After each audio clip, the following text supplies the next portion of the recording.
Assalamualaikum warahmatullahi wabarakatuh.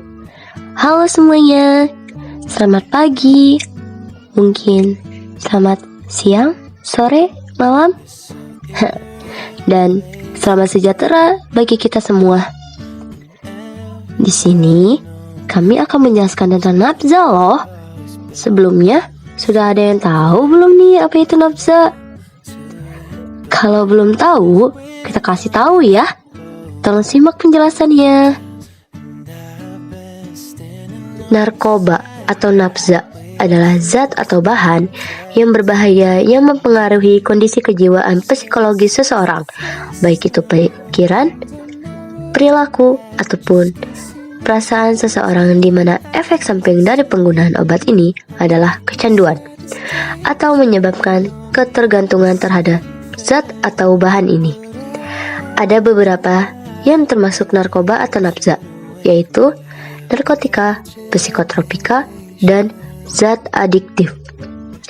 Bagaimana sih penggolongan nafza? Mari kita simak kelanjutannya ya. Yang pertama itu ada narkotika. Kalian pasti sering mendengar yang satu ini, karena kerap kali narkotika disalahgunakan dalam penggunaannya.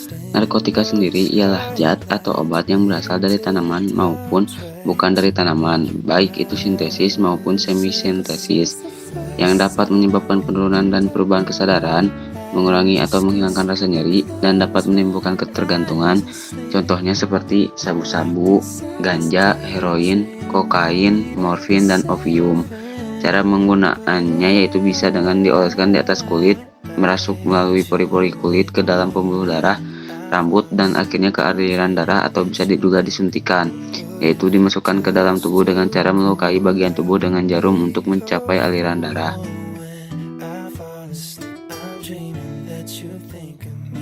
Lalu, yang kedua merupakan psikotropika.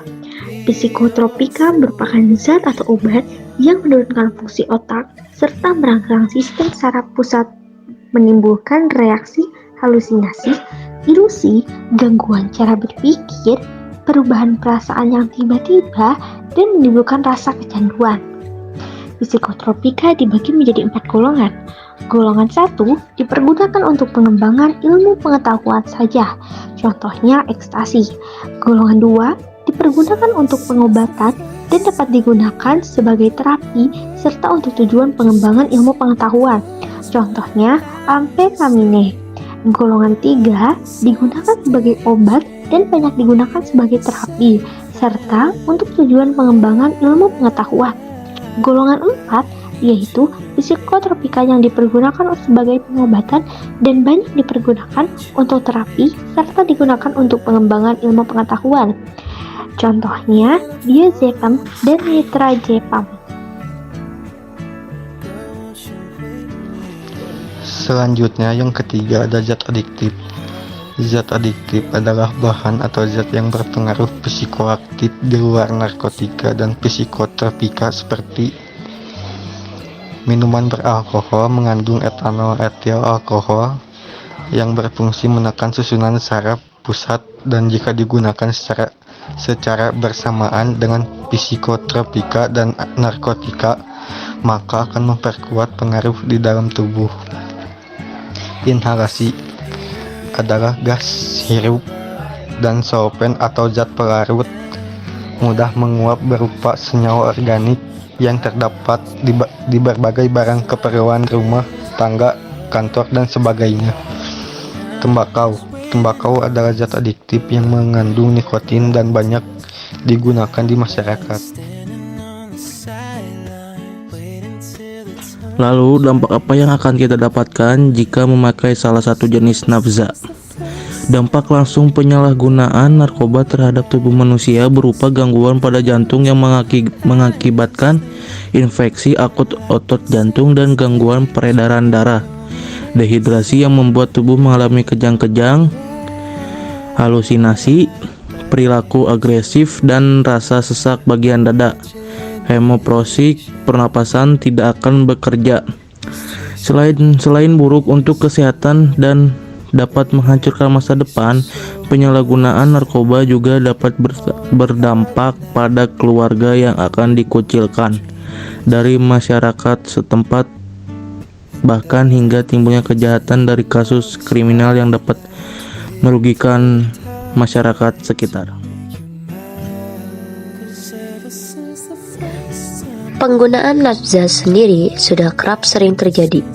Bukan hanya orang dewasa saja, bahkan remaja pun sudah kerap memakainya.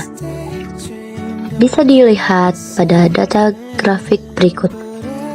Sejak 2009 hingga 2021, Badan Narkotika Nasional atau disingkat dengan BNN telah menangani 6.894 kasus narkotika dengan jumlah tersangka yang terlibat mencapai 10.715 orang.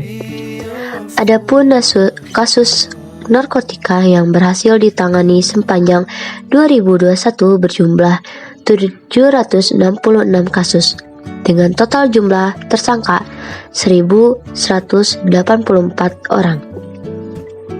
Penanganan kasus narkotika pada 2021 paling banyak berada di Sumatera Utara, yakni 54 kasus, diikuti Jawa Timur 47 kasus dan Jawa Barat 41 kasus. Tren penanganan kasus narkotika menunjukkan peningkatan sejak 2009 hingga 2018. Namun, dalam 3 tahun terakhir, penanganan kasus narkotika di tanah air menurun seperti terlihat pada grafik.